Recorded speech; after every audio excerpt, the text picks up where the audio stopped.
This policy exchange event, Net Zero, Who Pays What, here at Labour Party Conference in Brighton. My name's Ed Birkett. I'm a Senior Research Fellow in the Energy and Environment team here at Policy Exchange. So the Treasury is soon to publish its Cost of Net Zero review, and the UK is soon to host the COP26 Climate Change Conference. With that in mind, scrutiny of the cost implications of delivering net zero for households will ramp up, both the overall cost and any distributional impacts. So with that in mind, in today's event we'll discuss what net zero will mean for the UK-wide economy, regional economies and homeowners, and who will pay what. I've got a fantastic panel here with me today. First I've got Dr. Alan Whitehead MP, the Shadow Minister for the Green New Deal and Energy, who's the Member of Parliament for Southampton Test since 1997. We've also got Laura Shoaf, the Interim CEO of the West Midlands Combined Authority, who was previously chair of the Urban Transport Group in that combined authority. Joining me on the end here, I've got Dhara Vyas, the Head of Future Energy Services at Citizens Advice. She leads the team working on new and emerging energy supply and service markets to protect and promote the interests of consumers, both today and in the future. And then finally, joining us remotely, delighted to be joined by Cowton, the Director of External Affairs at Octopus Energy, one of the UK's fastest growing energy companies. So it's a fantastic panel today. So in terms of the format for today, I'm going to ask for brief 3 to 4 minute opening statements from our panel. Then we'll have a quick fire round with discussion between the panel, and then we'll have Q&A with the audience. So I'm going to start with Alan, and the question for you, Alan, is what's your view on the challenges and opportunities for net zero, including who should pay what?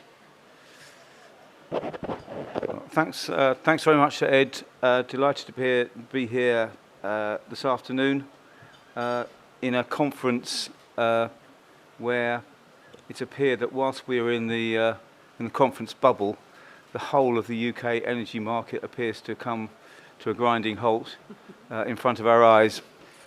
So there are some rather more immediate things, I think, about who pays what right now than the longer term things for net zero. But the question of who pays what on net zero is clearly very topical in its own right, as particularly the cost of net zero review, soon to be published by HM Treasury, comes up. And what I'll be looking for in that review is a clear understanding of what it is to develop a new infrastructure across the country that can actually accommodate the things that we are going to have to do to ensure that we get to net zero in an effective way. And that, I think, underpins the principles that are behind what happened yesterday in conference, which is, of course, that Rachel Reeves announced that we would want to invest £28 billion effectively in the zero carbon economy transition over each year over the next 10 years. And she listed among the things that 28 billion would pay for, including hydrogen, trees, infrastructure, various things such as that. But it's important, I think, within that 28 billion to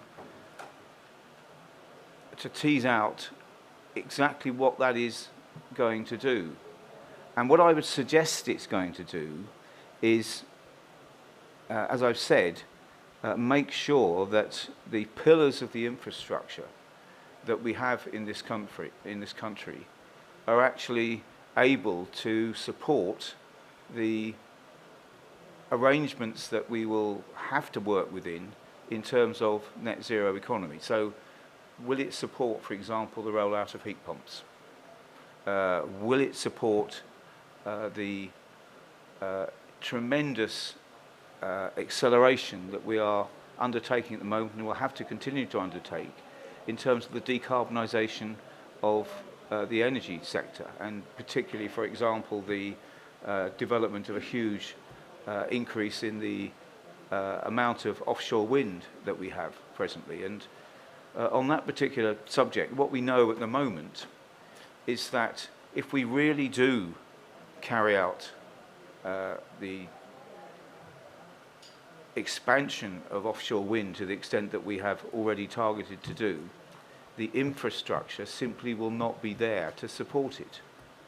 And we have, for example, got a system in the North Sea where the infrastructure arrangements, the pipelines and various other things for landing North Sea wind from the North Sea is based on a principle of minimum requirement for developer. That is, each wind farm developer has put in a supply to get their wind landed, which is suitable for their wind farm only. And what we actually need in the North Sea right now is a collective pipeline arrangement for all these new farms that are coming on stream, so that that is landed together on shore for a variety of reasons in terms of grid connections, all sorts of things. But the market and those companies are never going to do that individually. It needs us to pay for that, to get that in place so that the structure is properly in place, among other things, to allow those investments to proceed with a degree of certainty. We're faced also with the question of how we bring about a wholesale change in the energy efficiency of our homes over the next period. Now, that is an imperative for net zero, but one that hitherto the government has treated as it were, an individual payment by households to deal with their own efficiency in their properties, when arguably that actually is the energy efficiency of homes in the UK in relation to net zero and reducing the amount of energy we use the energy in homes very meanly, ensure that energy bills go down for the poorest in society, that we combat fuel poverty. Arguably, that is a public good. That's a public good activity that actually we shouldn't expect individual householders and people to cough up for in terms of the things that they are doing in order to benefit the public good for the energy efficiency of our collective housing stock in the future. Now, that doesn't mean that people pay nothing at all, and it doesn't mean that we don't have to do a lot of things to make the particular components of that energy efficiency drive more affordable, for example, heat pumps. But it does mean that actually we've got to face the fact that that's a collective and should be publicly funded endeavour, which can bring about those changes. And that means, for example, in the case of owner-occupiers, producing grants and loans which can actually be delivered at net zero interest, so that the householder pays some and the public purse pays the rest. But certainly as far as landlords are concerned, well, we should expect that the properties should be seen as, the private rented properties should be seen as merchantable or not, so they should not be put into the market if they are not energy efficient for the future. But even then, we've got to back the efforts that the landlords are going to have to make to uprate their properties with a substantial public purse assistance to allow them to get to that position where their properties can be merchantable. So the principle of this very substantial amount of expenditure that we're now setting out should be put towards our net zero targets are all about what is the right thing to do as far as public funding of the infrastructure which is necessary to allow the companies to invest, the market to work in the low carbon environment, and for the path towards that low carbon energy economy to be possible as quickly as we can. So the answer then of who pays is, by and large, it's all of us have got to pay over the next period, for that infrastructure policy. But we have to do it on the basis that we know where the money is going, that it's going in the right places for the right purposes, as I've just described. And actually it allows us to, as it were, set a new baseline for how the market operates in a low carbon environment, rather than actually just lavishing it on various things which we will get no return from in the end, because it's all about getting a collective return for us from the collective investment that we're going to be putting into the low carbon economy. Great, thanks, Alan. So maybe an early plug there for Policy Exchange's recent report called Crossed Wires, published in July this year, which talks about exactly those offshore grids that Alan was mentioning there, which is just one aspect of the infrastructure we need for net zero. And I think I've nicked quite a lot of stuff from your report anyway. So. For anyone who didn't hear that, he said he nicked quite a lot of stuff from our previous reports. So I'll ask our other panels to come in for 3 or 4 minutes here. So Laura, what are the key things for you as the CEO of a combined authority? Well, thank you, and it was really interesting to listen to that, because what I wanted to do was to leave those who work in the national context to set that scene and talk about what it means regionally. But actually, just listening, I had one really interesting reflection on what was just said, which was, I'll just pick on buses, for example, but the importance that that as we do support industry that needs to move, so if we want to invest, for example, in hydrogen buses and hydrogen fueling for our operators, one of the things that we've been really focused on is ensuring that even though that's a private sector operator who operate those buses, that the long-term ownership of those assets remains a benefit to the region and still with us. So it's very tricky new territory for us in a lot of ways, which is wanting to see that investment come in, but not wanting it to be lost for the long-term benefit of our region. But I would make a play for this and phrases that are burning through my ears after a few days here of devolution and leveling up. And you would expect me to say this, but our area, alongside other areas, especially that have mayoral-led combined authorities like ours, have been lobbying quite hard for devolution, for some powers and funding for us to be able to do work at a regional level and see what we can do. And I'll come to just one really specific example. But one of the things that I think is interesting in light of this conversation is we've been lobbying to ensure that the UK Infrastructure Bank has a net zero mandate, which I think is really important as well. So we can also look at other big institutions to think about how they work. Obviously, long-term plans around retrofit has already been referenced, but also looking to pilot strategic energy bodies. So then, looking across a region at how we address market failure in energy systems. And we're trialing that through Energy Capital in the West Midlands at the moment, but also looking to help us address how we reduce the high costs of connecting electric vehicle charging networks to the grid, which is holding us back in our region from our ability to deliver. But one thing I thought I would just pick up on quickly is, as an authority, we're investing £2 million in something called a net zero neighborhood. And we're looking to trial 3 to 7 of these in sort of areas that have different types and tenures of housing and community. But essentially trying to help build a community where the energy needs are reduced through putting in place some demand reduction measures that includes behavior change. Remaining energy needs are for vehicles or thermal or electric or decarbonized energy sources.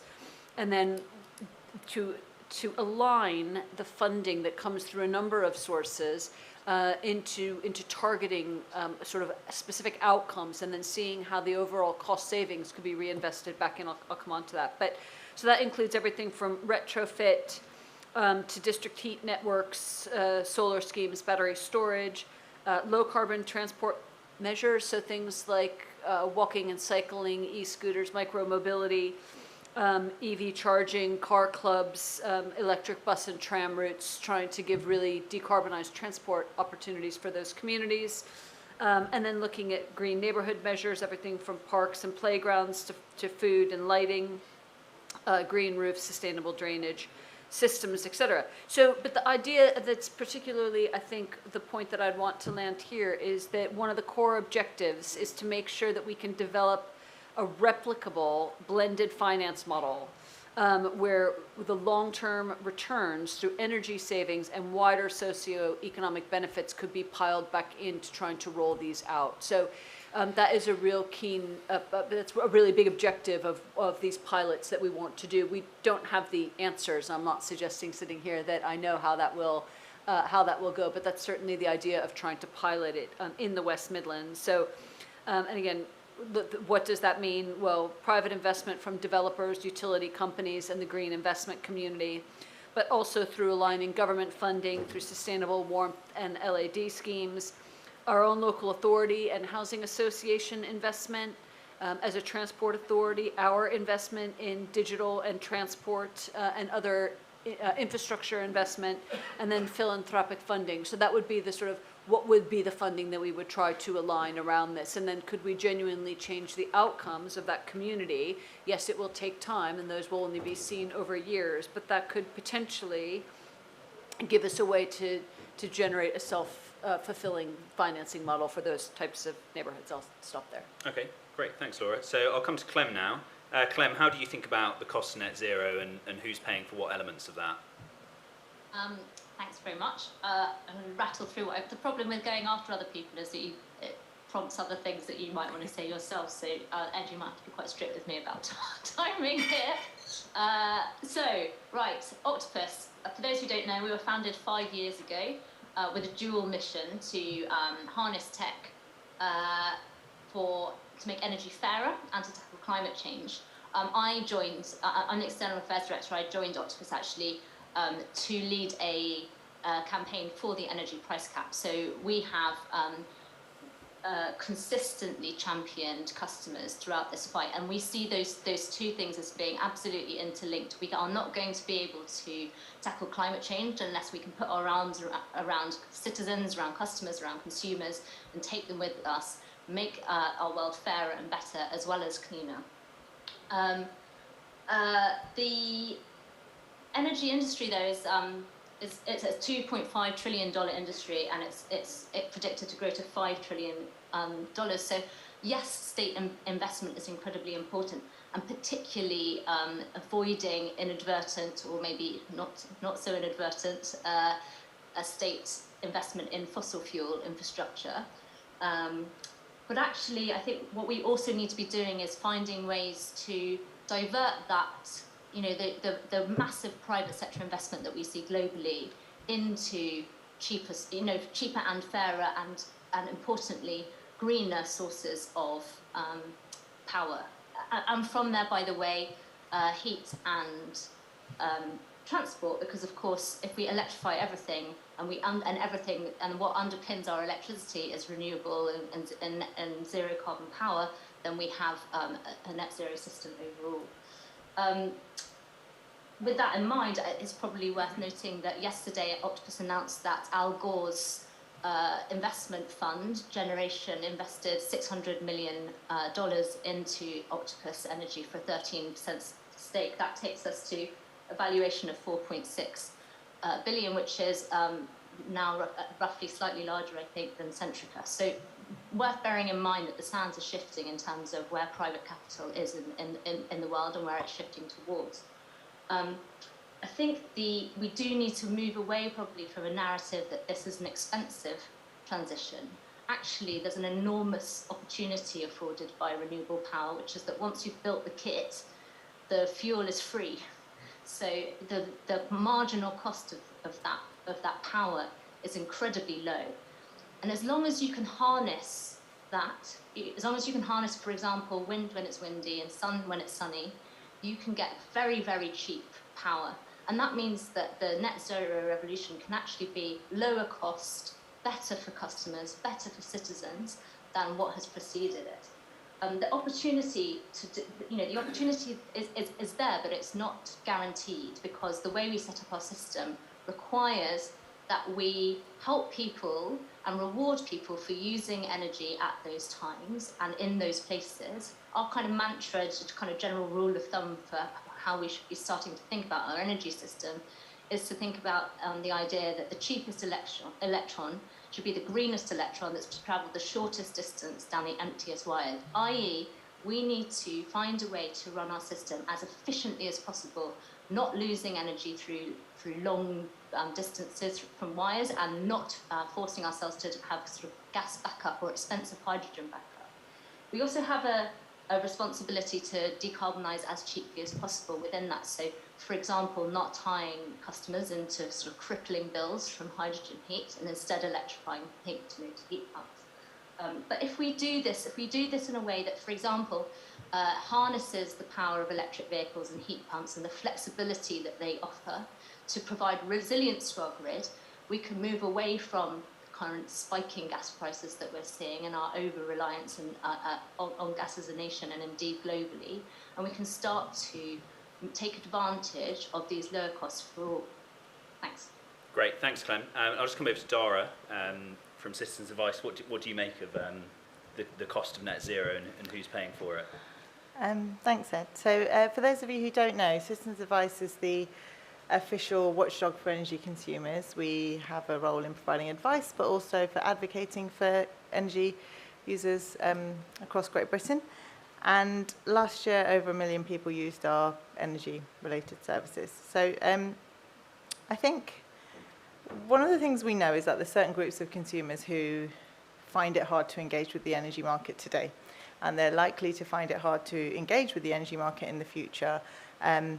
And particular groups of people who come to mind are people in the private rented sector, people who are digitally excluded, and people who are on a low income. It's a lot harder for these people to engage with today's market.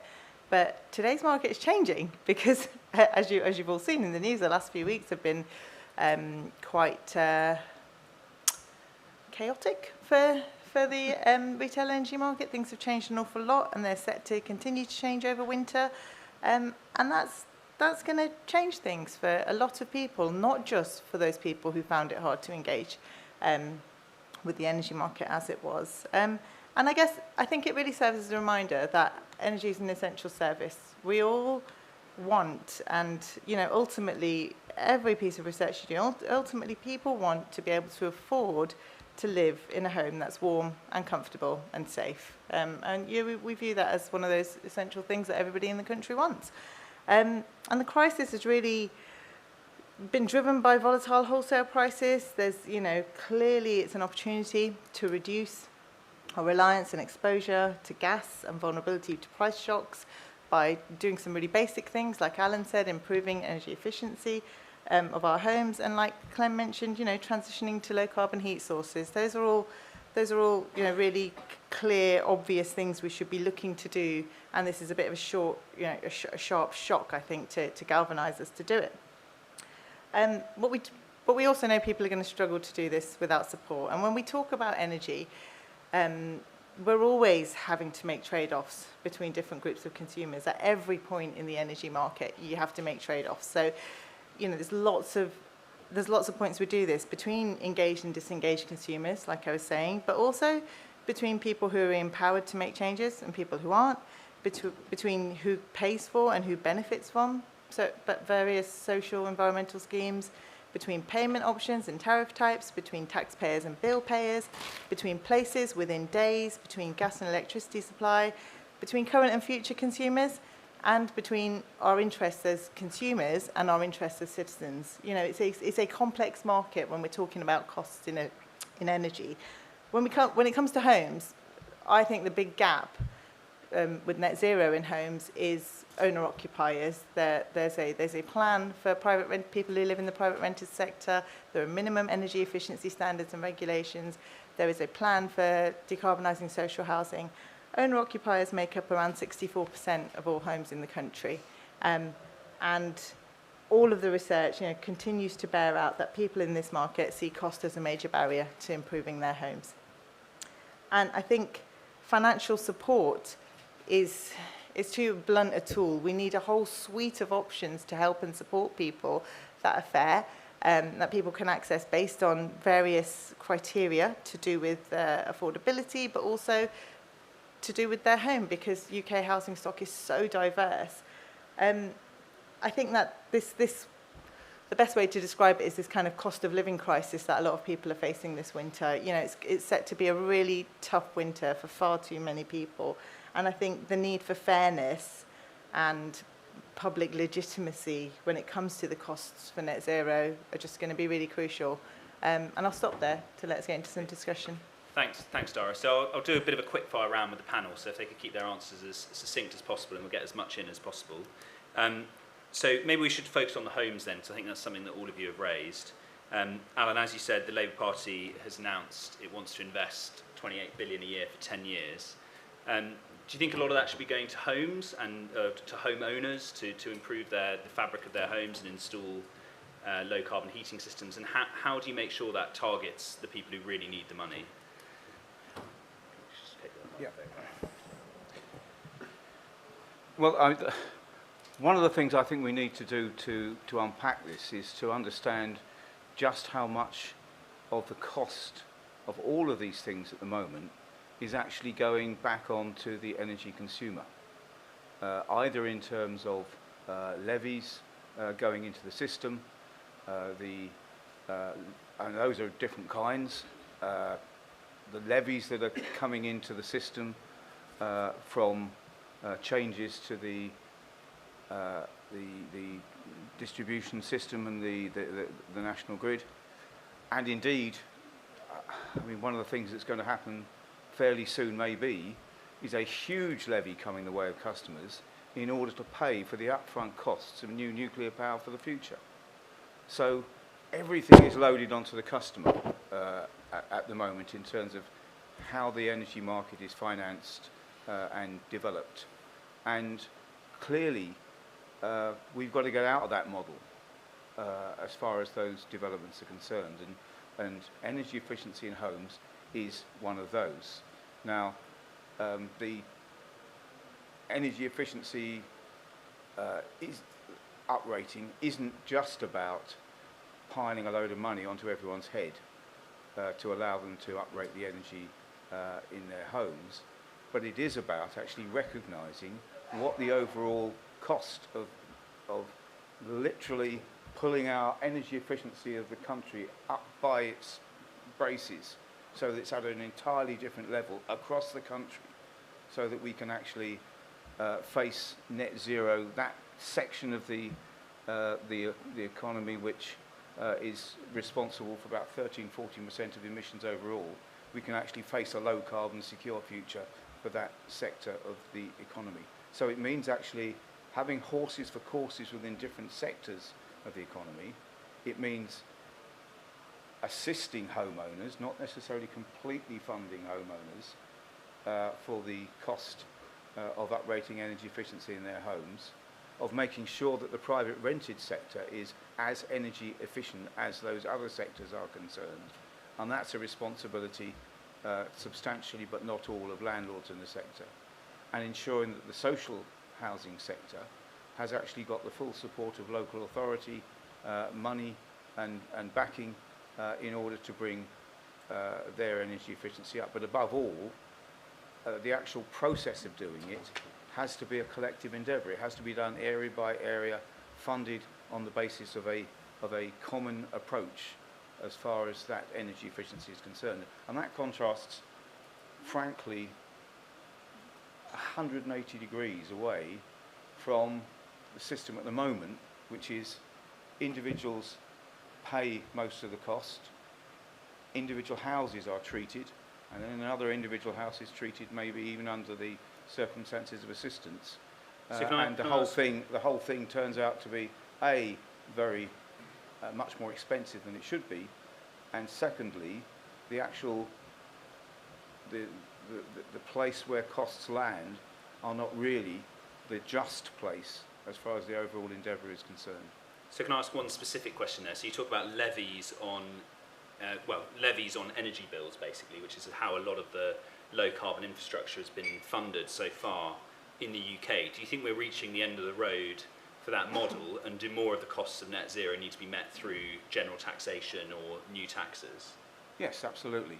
I mean, we've actually, for example, got some levies going in on customer bills, which are actually dead levies in terms of anything new coming into the market. For example, we've got the renewable obligation, which is still paying for the legacy costs of a number of projects which were done and dusted and completed quite a long time ago, still going on customer bills, which is simply not right. So maybe I'll come to Dhara then on that point. Do you think do you think we have reached the end of the road with putting the cost of net zero on energy bills, and what can we do instead, and what would be the drawbacks of another approach? So, I certainly think having it all on bills is regressive, and taxes is absolutely what needs to be considered. I think that the point about people paying for changes in their homes is actually really complex, and this is where we get into the behavioural stuff and the personal choices people make, because it's not just energy efficiency, it's low carbon heat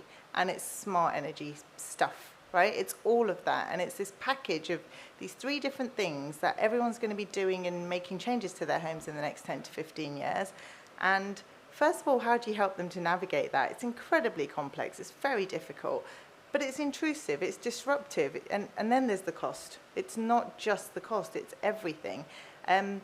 People want an element of choice, they want an element of control, so there has to be a bit more nuance to the discussions around how you do it. And there are some really basic learnings from previous schemes, like, trigger points, a green stamp duty, I never get this right, green stamp duty land tax, right? That's what it's called. That's being talked about. It's also called an energy stamp duty land tax, but ultimately, rewarding people and encouraging people to install energy efficiency or low carbon heat within 2 years of purchasing a property. There's some really interesting ideas around right now, but they're not new ideas. We just need to act on them. And I think actually Policy Exchange had something about the green stamp duty land tax a few years ago before my time. Maybe Clem, I'll come to you now. So we're talking a lot about whole home retrofit and installing low carbon heating systems. You're now looking to go into people's homes and install some of these systems. How's that going to work, and do you think the costs and the disruption are going to be manageable for the householders? Yeah, it's interesting listening to Dhara and to Alan there. I think we need to maybe take a little step back first and think about not only where levies sit, and I'd agree with Sir Alan certainly that it's not appropriate for the cost of of greening our energy system and our homes to actually act as a behavioural disincentive to do so, as is currently happening by putting levies on electricity rather than the gas bill. But actually, we need to think about why we haven't, why have we failed so far on making our homes more efficient, in spite of decades of government inducements, subsidies, nagging for people to do so. I'd say there's 2 reasons for that. One is that the gas has actually been extremely cheap, and it's not a fashionable thing to say, but in fact, gas has been so cheap that it has outcompeted efficiency in British homes. And the second reason, of course, is that energy efficiency measures and that includes heat pumps, because heat pumps are far more efficient forms of heating than gas, have been too expensive. So you've got, on the one hand, very cheap gas, on the other hand, expensive efficiency measures and cleaner heating systems that basically have a very tiny, if not negative, return on investment for whoever puts them into a home. And that's, that's your kind of recipe then for just complete, failure, which is what we've seen. There are two things we need to do to address that. One is to make electricity cheaper, and the other is to, electricity and efficiency cheaper. And the way you do that is by scaling it. And the way you scale things is you provide a stimulus and an incentive. Now, there's two ways that you can do that. First is by moving those levies off electricity and either onto the gas bill, or certainly in today's constrained times, given the kind of shocking state of gas bills at the moment, moving it into general taxation, and I'd agree with Alan on that. But the second is to provide a small, and I mean small, I don't think that the state should be subsidising this either for a great amount or for very long, to help companies to scale propositions. So to enable companies to build heat pumps, scale that. Effectively, we've got a cottage industry in the kind of energy efficiency and clean heating sector in the UK at the moment, which makes everything extremely expensive. A heat pump costs around sort of £8,000 at the moment. Octopus is planning to halve that, and within a few years bring it down to the equivalent cost of installing a new gas boiler. To do so quickly will certainly benefit from some stimulus from government in the form of a bit like the OLEV levy, the OLEV grant that you see when you buy an electric vehicle. It's just a very transparent discount on the sticker price of a new car. You want to see something like that happening with heat pumps, and then while you're there, while you're inside a home, putting a new heating system on the wall, which should in effect look a bit like changing your boiler, not very dissimilar. In fact, making a bit of space on your kitchen wall and putting it outside, then you need to be taking that opportunity to have a kind of added extra of efficiency, which should then also improve the economics of that proposition. Okay, thanks, Clem. So, Laura, I wonder if I could come to you on this one then. So, you're talking about you're doing these net zero neighbourhoods. What are some of the sort of challenges and benefits that you've seen from that so far, or do you expect going forwards? Well, I think it's also being really clear. So we as a combined authority also work to leverage funding and so that we can accelerate house building. And it's also being really specific about what you expect from public funding and what are the outcomes that you want to see in that.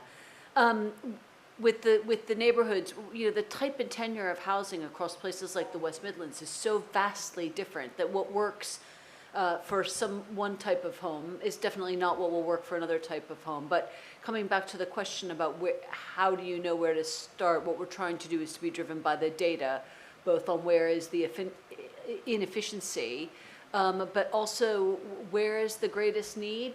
And I'll give two examples. So, and I think the government also needs to look very carefully at how it incentivizes. So, one of our housing associations, for example, would absolutely love to retrofit what is a really old and inefficient set of housing that it has, but it's incentivized and in fact financed only to be adding net additional homes. So also we've got contradictions in our own system where we're not necessarily incentivizing certainly the local authorities or housing associations who build locally to make the best choices around retrofit and making our stock as good as it can be. And the other thing was something somebody said in an unrelated fringe yesterday, which was somebody was asking why in different parts of our region your life expectancy can be up to a decade between traveling under a very short distance.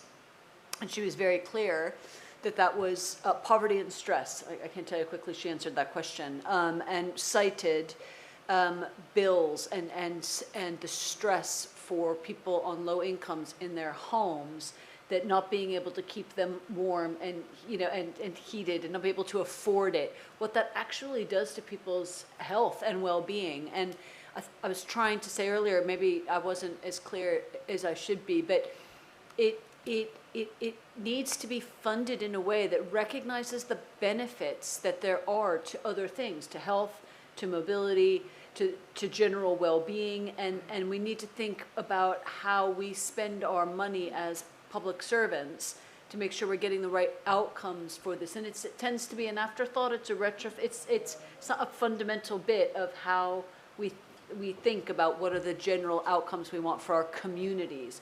Green communities is got to be at the heart of that. So I'm sorry I sort of answered your question all the way around, probably not as clear as you wanted to, but there are so many aspects of this, I think, that really matter. And where we're falling down is we don't look at the health outcomes that this gives people and look to health funding to sit alongside other types of government funding to get that whole clean green community, which will deliver better outcomes across a number of scales for residents.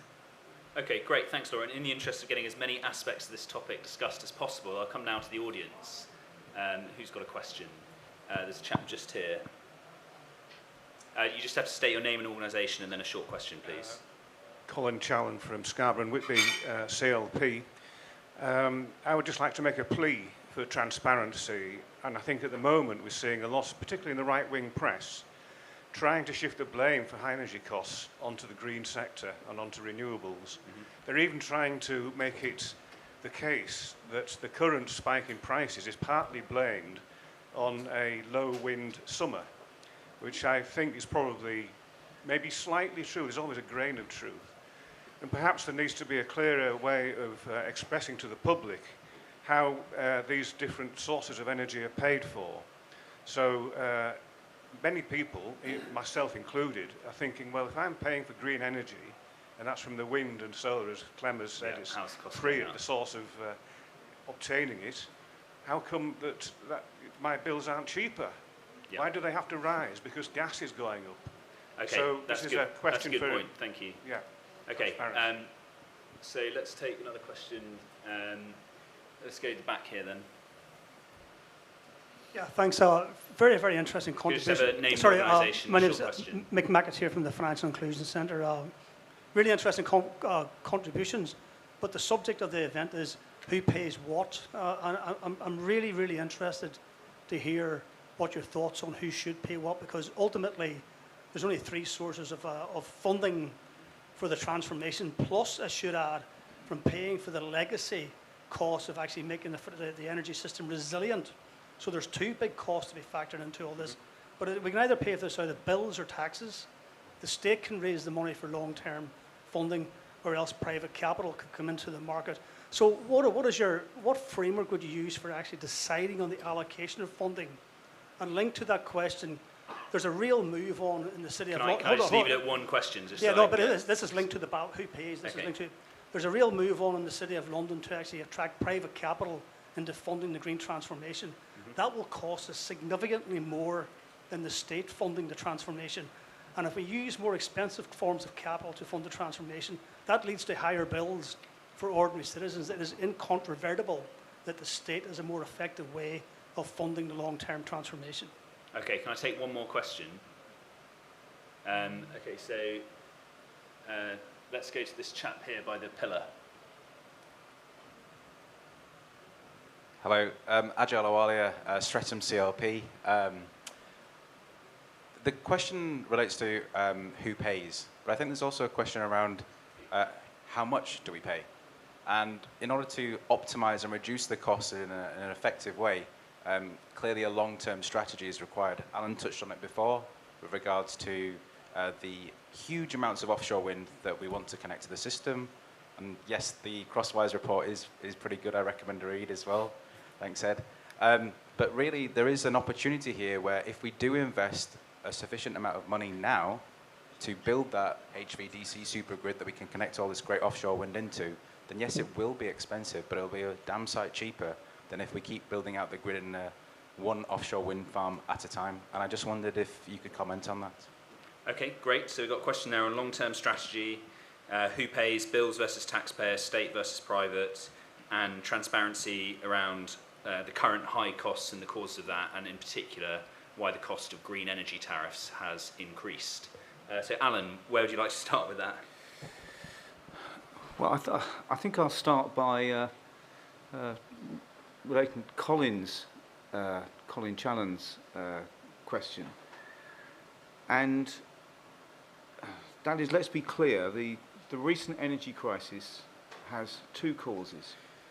Number one is very high gas prices caused by a number of movements on LNG in the Far East markets, a problem of supply in the UK markets relating to outages that were in the market at various stages, and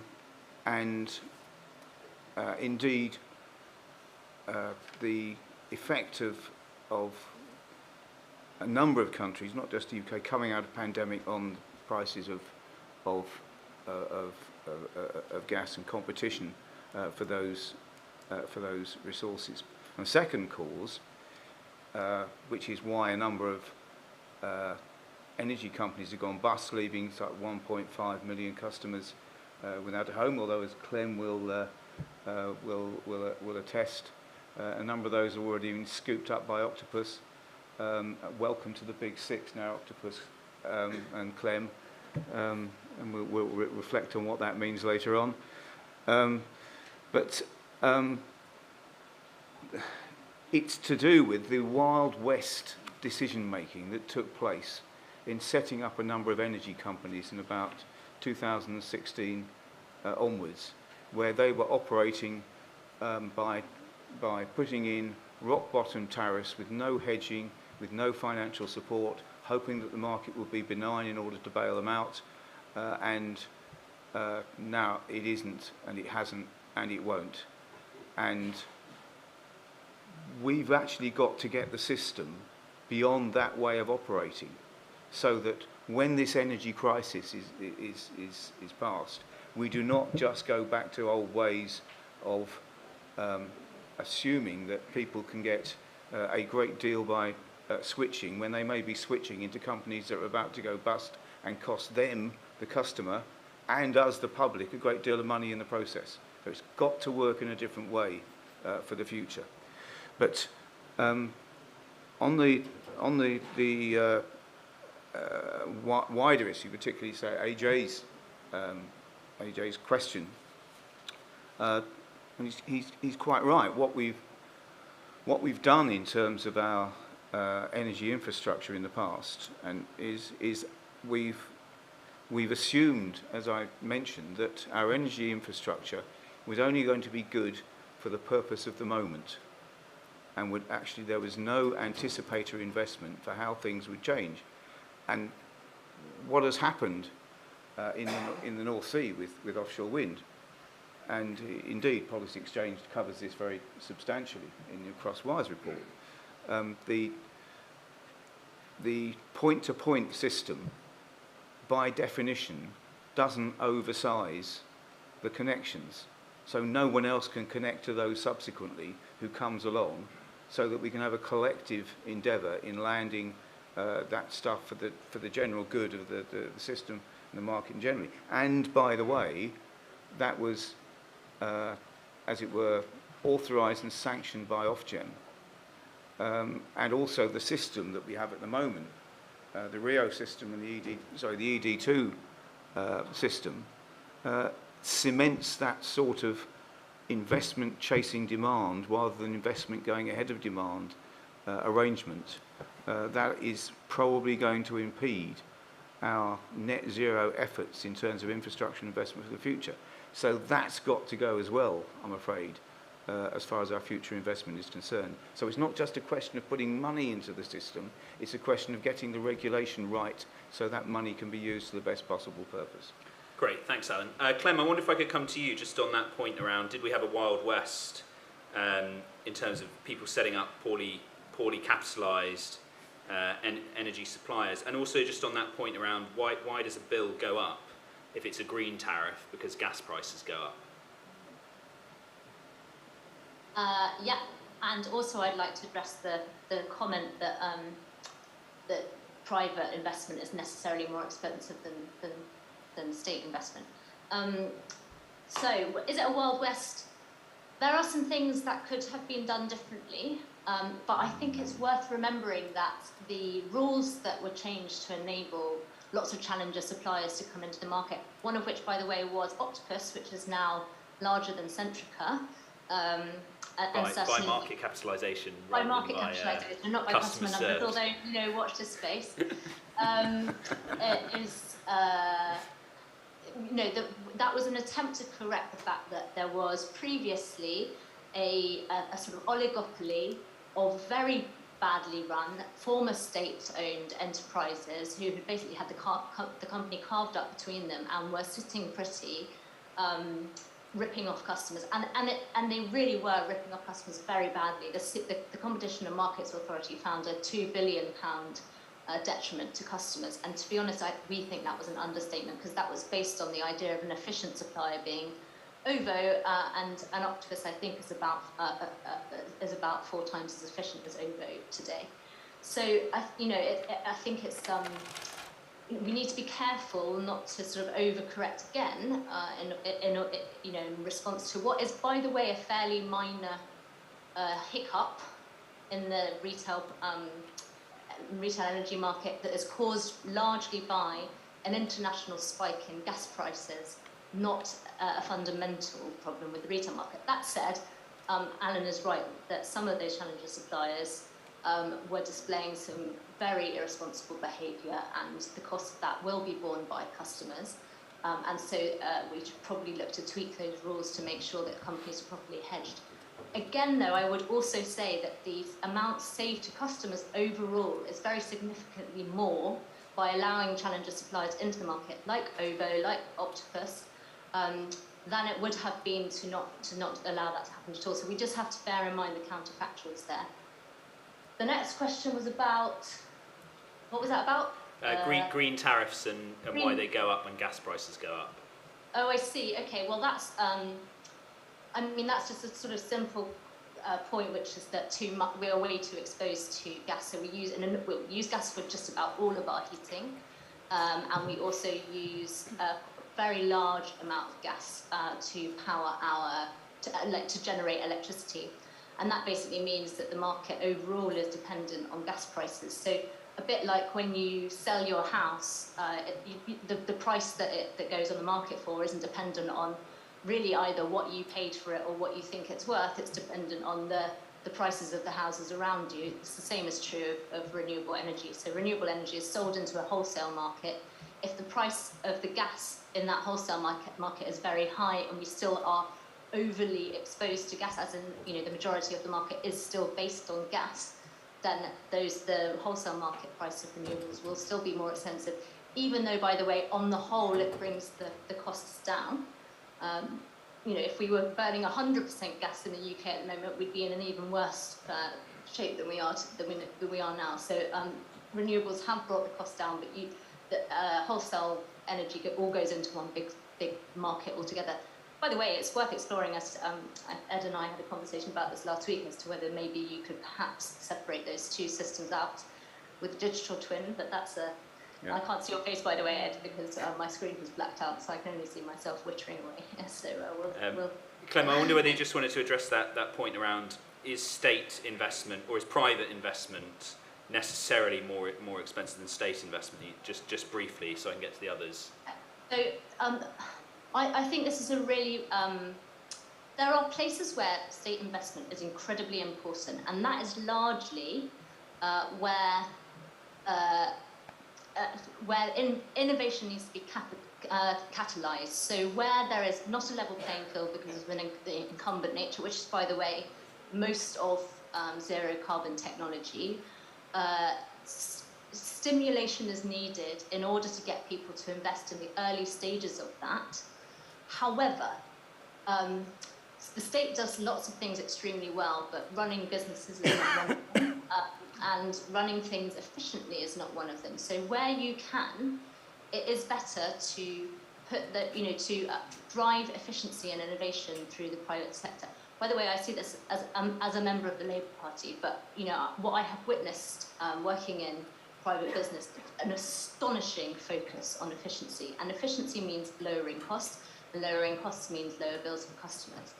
Octopus has, if you consider, for example, the ability of Octopus to lower bills compared with the formerly nationalised British Gas, I think that shows you where we've got to on that. And likewise, there are lots of examples around the world of where private capital comes in and makes something cheaper for customers without ever touching public money. So I think it's really important that we kind of give appropriate roles to appropriate forms of capital in the energy markets, so that otherwise all that happens is we leave wealth concentrated in fossil fuels, and we end up forcing taxpayers to pay through the nose for something that they otherwise wouldn't need to. It's possible to invest money and make something cheaper. Great, thanks, Clem. So we have 5 minutes left, so I've just got to come to Laura, and then I've got to come to Dhara. So Laura, what was your thought on maybe one or two of those questions? The gentleman asked a really basic question, which is who pays? So as somebody I am not an industry expert, So I've been just reflecting on that question, and I've been thinking, well, lots of people pay, but actually, there are only a few places to look, right? So who financially benefits? So if the private sector financially benefits, the private sector has to help pay. If the user benefits, so if it's a, then you can look at the means testing around that, but if it's a private sector landlord that's benefiting, they pay. If it's a private homeowner, then they pay, and then you have to disaggregate who can afford to pay what, when they're going to realize the benefit of that investment, because it might not be for some time, and bridge it. And then finally, who else benefits society? If society benefits, then government has to pay, whether that's at a national scale or a local scale. So I think at some level, the answer is everybody has to pay, but in varying degrees based on, I think, who financially benefits down to who can afford it the least.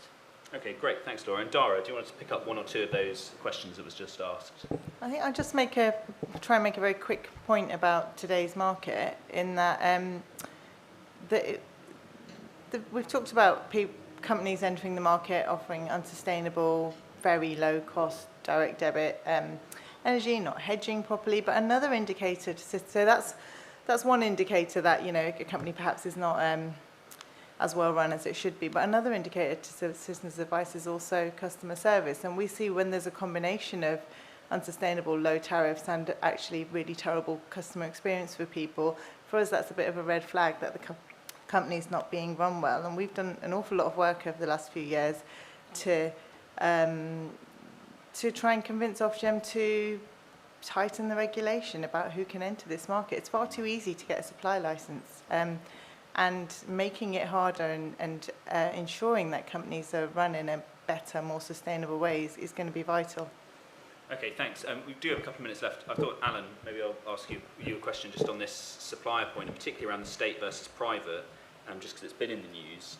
It was Labour Party position that energy suppliers should be in public hands. What would you like to see the Labour Party's position being going into the next election on that? Well, firstly, I don't think it ever was completely the Labour Party's position that suppliers should be in public hands. The question actually arises as far as some of the different sectors of the energy economy and the role they play as essentially natural monopolies in their particular area. So the grid and distributed networks, for example, are natural monopolies in their particular area, for which we have to undertake some quite complicated strategies to try and get investment into them for doing what they are supposed to do, which is to keep the wires open, keep the energy flowing across the system and delivering it to us in the end. And there's an overwhelming case, particularly in terms of the investment that we've got to put in over the next period, that they should be essentially public bodies in the public sector as far as their work is concerned. And indeed, it's quite interesting that that's the way National Grid is going at the moment, the separation of National Grid and National Grid ESO out in the past, and the suggestion now, indeed, from Ofgem, that National Grid ESO should essentially be a freestanding public good organisation. I mean, whether it's in a holding company or not is a debate at the moment, but not associated with National Grid, the company, for the future. So quite a lot of what we were saying about what it is you actually have in the public sector is already, the ground is already shifting on that particular area.